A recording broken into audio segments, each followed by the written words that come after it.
샬롬 샬롬 샬롬 샬롬. 하나님 사랑합니다. 여러분 주 안에서 사랑합니다. 사무엘하 말씀이죠. 13장 20절에서 22절까지 왕이 이 모든 일을 듣고 심히 노하니라. 20절에서 22절 다시 한번 봅니다. 그의 오라버니 압살롬이 그에게 이르되 내 오라버니 암논이 너와 함께 있었느냐? 그러나 그는 내 오라버니이니 누이야 지금은 잠잠히 있고 이것으로 말미암아 근심하지 말라 하니라. 이에 다말이 그의 오라버니 압살롬의 집에 있어 처량하게 지낸지라. 이렇게 나왔어요. 압살롬이 누이 다말을 욕되게 한 그 사건, 그것을 알면서도 압살롬은 잠잠하게 네 오라버니니까 그대로 있어라. 2년 동안을 견디죠. 23절에 보면 만 2년 후에 에브라임 곁 바알하솔에서 압살롬이 양털을 깎는 일이 있음에 압살롬의 왕의 모든 아들들을 청하고 이렇게 나오죠. 그 이전까지 21, 2절이 다윗 왕이 이 모든 일을 듣고 심히 노하니라. 22절에 압살롬은 암논이 그의 누이 다말을 욕되게 하였으므로 그를 미워하여 암논에 대하여 잘잘못을 압살롬이 말하지 아니하니라. 이 내용이에요. 21, 2절이. 우리 그 역사에도 보면 영조와 사도세자의 관계가 비극으로 끝나죠. 뒤주에서 가둬가지고 거기서 결국은 죽는 사건이 일어납니다. 부모와 자녀 간의 신뢰, 그 중에서도 아버지와 아들의 신뢰에 대해서 함께 은혜를 나눕니다. 사도라는 영화 있었죠? 저도 봤던 기억이 납니다. 영조와 그의 아들 사도세자에 대한 이야기를 영화를 보지 않아도 아는 이야기, 역사 이야기예요.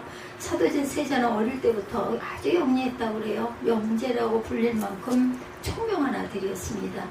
자기 왕이 될 것으로 이미 왕세자, 그렇죠, 예정이 된 아들이었죠. 그런데 영조는 27살 다 큰 아들을 뒤주에 가두어서 7, 8일 동안 아무것도 주지 않고 결국은 굶어 죽게 되죠.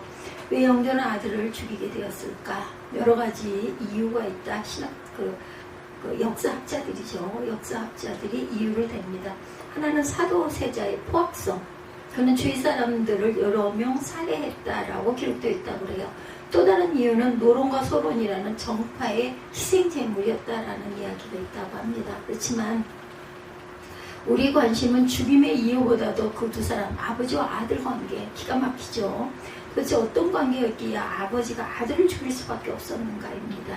아버지와 아들은 서로 사랑했어요. 서로 인정받기를 원했고 모든 아버지와 아들이 또한 마찬가지이기도 합니다. 그런 속성들이 누구에게나 크고 작게, 강하고 약하게 조금씩 다 있죠. 근데 문제는 서로 사랑하는 아버지와 아들이 서로에게 너무 긴장하고 있었다라는 거예요. 영조는 가부장적인 가치관을 가지고 아들을 끊임없이 닥달하는 아버지의 모습으로 비춰집니다. 아들에 대한 요구와 기대가 지나치게 컸어요. 그래서 보면은 요즘에 정신적인 질환을 앓고 있는 공황장애나 이런 모든 것들이 부모의 너무 단호한 교육, 그죠? 너무나 큰 기대, 이런 것들을 요구하다 보니까 아이가 그것을 받아들이다가 그가 넘쳐가지고 결국 이런 장애들이 일어난다라고 얘기하죠. 이런 모습이었던 것 같습니다. 그래서 보면 더 훌륭한 왕으로 세우기 위한 교육의 열심이 특징이었어요. 하지만 사도세자에게 그 아버지는 너무나 어려운 대상이었을 것이 분명합니다. 끊임없이 아버지의 인정과 사랑을 원했지만 아들이 그것이 충족되지 않지 아버지를 만나는 것을 피하기 시작합니다. 만나는 것 자체가 두려워요. 저도 어린 날에 아버지가 들어오시면 왠지 모르게 숨고 싶고 그냥 자는 척하고 싶고 맞대하고 싶지 않은 그냥 무섭고 싫죠. 너무나 엄하게 굴고 하니까 어린 날 한 4, 50년 전에 자란 자녀들은 아마 그런 기억들이 크고 작게 있을 겁니다. 아버지가 와서 너무 좋아하는 자녀보다는 아버지가 오면 일단 집안이 경직이 되죠. 이런 상태. 그러다가 자신의 몸이 커짐에 따라 아버지에게 저항하기 시작을 합니다. 사도세자가 아버지를 향해서 미움과 분노를 터뜨리고 결국은 아버지와 아들의 관계는 역사가 기록한 대로 최악에 치달은 사건, 그래서 영조가 아들을 죽이는, 사도세자를 죽이는 그런 사건으로 번지게 되죠. 그런데 놀랍게도 영조와 손자인 이산, 정조에 대해서는 아들을 대하는 것과는 너무나 다르게, 그 이산이라는 영화도 제가 보지는 못했지만 나왔던 것 같아요. 그죠? 너무나 달랐다는 거. 정반대. 웬만하면 받아들였고 웬만하면 칭찬합니다. 그러니까 손자죠. 아들에게는 엄했던 아버지가 손자 손녀에게는 아주 자애로운 할아버지가 됐대. 아버지가 된 아들은 이런 모습을 이해하기가 어려워요. 왜 내게는 그토록 엄한 아버지였을까? 비극의 씨앗은 다윗의 명확하지 않은 태도였어. 오늘 본문의 말씀 속에 일어난 이러한 사건들은 다윗의 사무엘하 13장 내용은 다윗의 명확하지 않은 태도, 200년 전에 일어난 영조 사도세자의 이야기에서 알 수 있듯이 부자지간의 신뢰가 깨지면 회복되기가 쉽지가 않습니다. 아버지와 아들의 관계임에도 불구하고 오늘 본문은 3000년 전에 일어난 아버지와 아들의 이야기이기도 합니다. 주인공은 다윗과 그의 아들 암논과 압살롬. 다윗은 암논을 잃어버리게 되고 압살롬과는 원수가 됩니다. 대체 왜 이런 일이 여기까지 이렇게 벌어져서 왔을까? 첫째 아들 암논과 셋째 아들 암논은 이복 형제였다라는 것. 암논은 압살롬의 누이 다말을 육적으로든 어쨌든 간에 그 성경에 나타난 대로는 사랑했다라는 거예요. 그 온전한 사랑은 아니었죠. 바로 그렇게 해서 범하고 쫓아내버렸으니까 아주 그 쫓아내는 것도 아주 극악하게 쫓아냅니다. 그래서 다말과 함께 있을 수 있는 방법을 생각하다 꾀병을 부리게 되죠. 그리고 아버지 다윗에게 다말의 간호를 부탁해요. 아까 7절 제가 읽었던 것 같은데요. 다윗이 사람을 그의 집에 보내 다말에게 이르되 이제 내 오라비 암논의 집에 가서 그를 위하여 음식을 차리라 한지라. 그때 그 시절에 그 법은 공주궁에 왕자가 갈 수가 없어요. 근데 공주가 왕자궁에는 가게 되어 있었기 때문에 가서 그렇게 좀 음식을 차려줘라 라고 아버지가 부탁을 한 거죠. 딸에게. 다윗은 별 생각 없이 허락을 했는데 이걸 좀 해달라고 부탁을 하니까, 아픈 아들이 부탁을 하니까 그것을 그냥 그렇게 해줘라 했는데 결국은 간호하러 온 다말을 암논이 능욕을 하는 그 사건. 다윗은 그 모든 이야기를 나중에 듣게 되죠. 그래서 사무엘하 13장 21절에 그 사건 한마디로 압축합니다. 다윗은 이 모든 일을 듣고 심히 노했다. 13장 21절이죠. 근데 화를 낸 이유와 누구에게 화를 냈는지는 기록되어 있지 않습니다. 어쩌면 여기서 화를 내는 대상이 명백히 나타나지 않은 것은 다윗의 자책감 때문인지도 모르죠. 암논의 모습이 자신의 예전에 바세바를 범한 그 사건과 똑같았기 때문에 아마 이런 어떻게 할 수 없는, 그러니까 화가 나는, 자신에게 화가 난 것이었을 수도 있다. 다윗도 부하를 전쟁에서 죽이고 그의 아내를 자신의 아내로 삼은 그 죄악을 범한 자신이었기 때문에, 그러나 아들의 그런 모습을 꾸중하고 징계를 할 수가 없었던 거예요. 그런데 그렇더라도 꾸중도 하고 징계도 했어야 합니다. 본인이 그래서 자격이 없다 하더라도 나는 이랬지만 너는 이러면 안 된다. 이런 일로 인해서 이러한 일들이 일어났단다. 해야 돼요. 고백하고 회개한 부분이니까 아들에게 너는 이렇게 하지 말아라 했어야 합니다. 다윗의 분노는 막연한 것이었는지도 몰라요. 아니면 스스로를 향한 분노에서는 이 두 가지가 섞였을 것 같아요. 아들에게 화를 낼 수도, 그렇다고 내지 않을 수도 없었던 다윗은 결국 커다란 실책을 하게 되죠. 암논이 책임져야 할 일이었음에도 불구하고 그에게 면죄부를 주고 만 거예요. 그저 노함의 자리에 멈추고 맙니다. 또 다윗이 모르는 것이 있었어요. 바로 압살롬의 분노. 압살롬은 자신의 친여동생이 자신의 이복 형에게 능욕을 받은 것을 듣고도 마음속에 분노가 일었어요. 왜 아버지가 형에게 징계를 안 하셨을까? 왜 아무런 조치를 취하지 않았을까? 다윗이 이렇게 다말이 이렇게 탄식하고 있는데 아버지는 도대체 뭐라고 계시는 거지? 근데 그것을 드러내지 않았다라고 나와 있죠. 22절에. 압살롬은 암논이 그의 누이 다말을 욕되게 하였으므로 그를 미워하여 암논에 대하여 잘잘못을 압살롬이 말하지 아니하리라. 속에다만 감추고 있었어요. 아닌 척, 아무렇지도 않은 척 했다는 거죠. 아버지 다윗은 어떻게 했을까? 암논은 이미 죽었기 때문에 암논에 대한 사랑은 이미 접었다. 성경이 나타나 있습니다. 하지만 살아있는 셋째 아들 압살롬에 대한 사랑은 잦아지질 않아요. 다윗은 그가 그리웠죠. 나중에 보면은 굉장히 그리워한다라고 나와 있어요. 13장 마지막에 보면은 39절이죠. 다윗왕의 마음이 압살롬을 향하여 간절하니 암논은 이미 죽었으므로 왕이 위로를 받았습니다. 큰아들 죽었으니 셋째가 왕이 되어야 되겠네. 다윗은 아마 이 생각을 한 것 같아요. 예, 압살롬은 외모도 훌륭했고 총명합니다. 누가 그랬어요? 사울왕이 그랬었죠. 첫째 왕 사울 일대 그 왕. 그런데 그런 아들을 볼 수 없으니까 다윗의 마음이 오죽했겠는가 보고 싶은 거죠. 2년이 지난 후에 압살롬은 고국으로 돌아와요. 또 다윗이 명령해서 돌아오게 한 게 아니라 그 마음을 아는 요압 장군이 예루살렘으로 돌아오게 합니다. 압살롬을. 예, 다윗 왕이 그리워하는 걸 보고 아니까.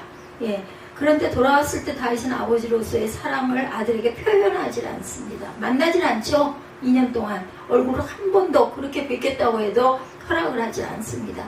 성경을 통해 알게 된 다윗은 훌륭한 임금이고 하나님의 마음에 합한 그러한 사람이기도 했어요. 그런데 그럼에도 불구하고 아들들에게는 자신의 삶의 이야기를 표현하지 못하는 아버지였다. 또한 아들들의 이야기도 듣지 못하는, 온전하게 파악하지 못하는 아버지였다라는 것.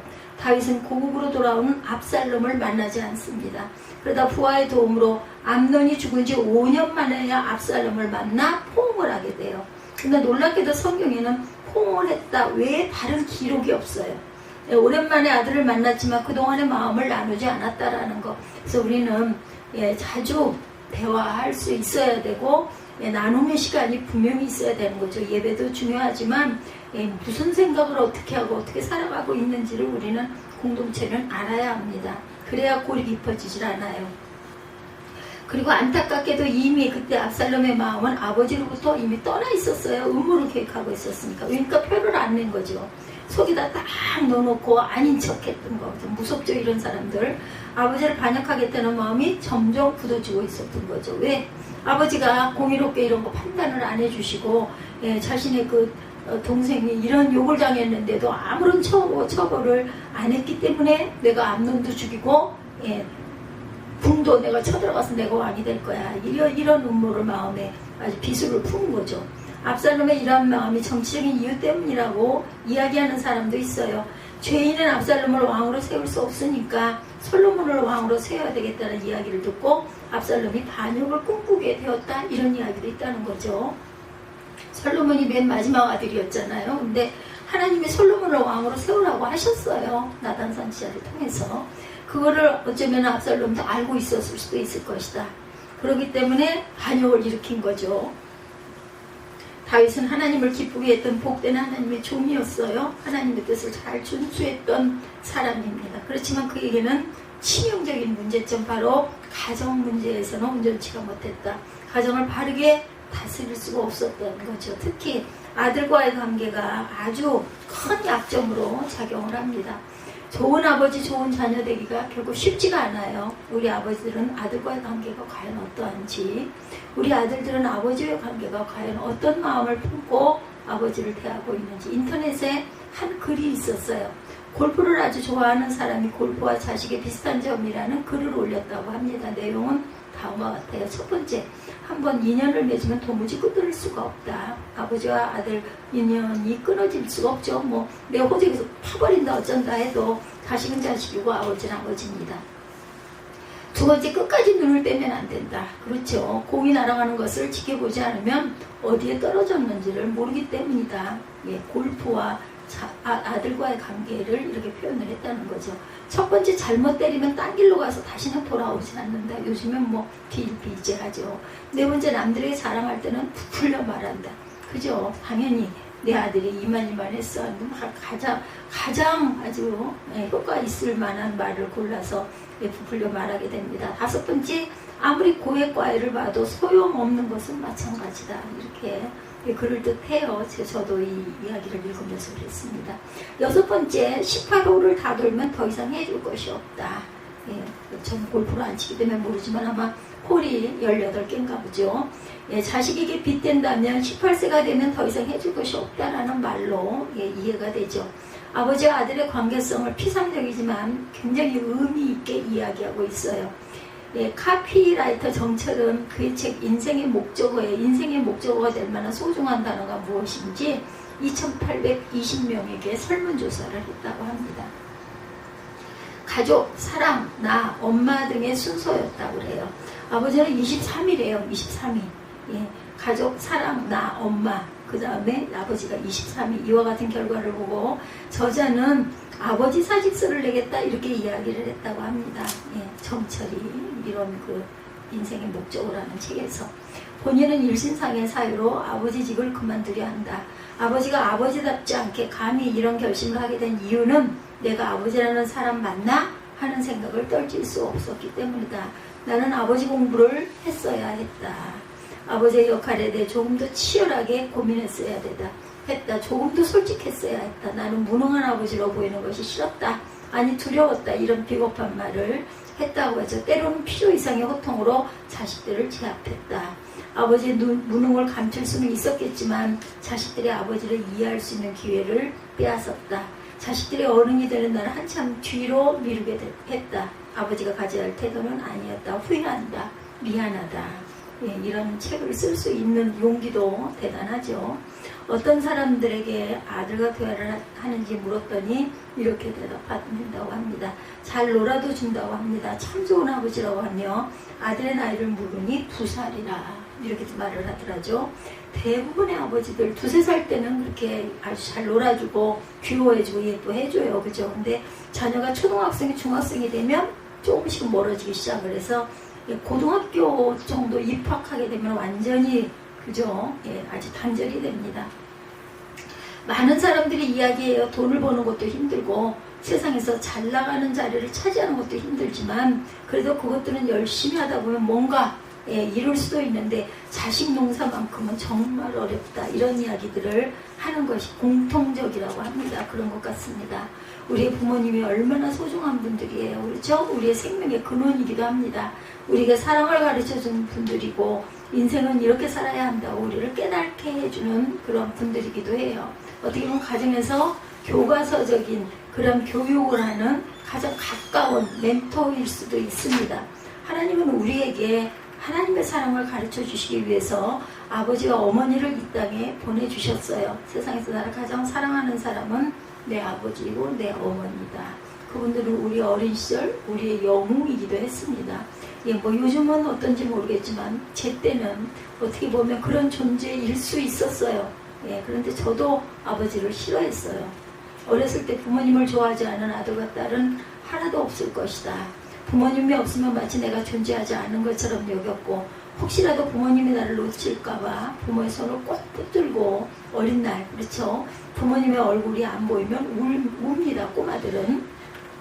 그런데 어느 날인가부터 우리는 우리 부모님을 평가하기 시작을 하죠. 예, 부모님에게 강력하게 항의를 하기도 하고 심지어 부모님을 비난하기도 합니다. 예, 그래요. 잘못된 부분 가지고 비아냥거리기도 하죠.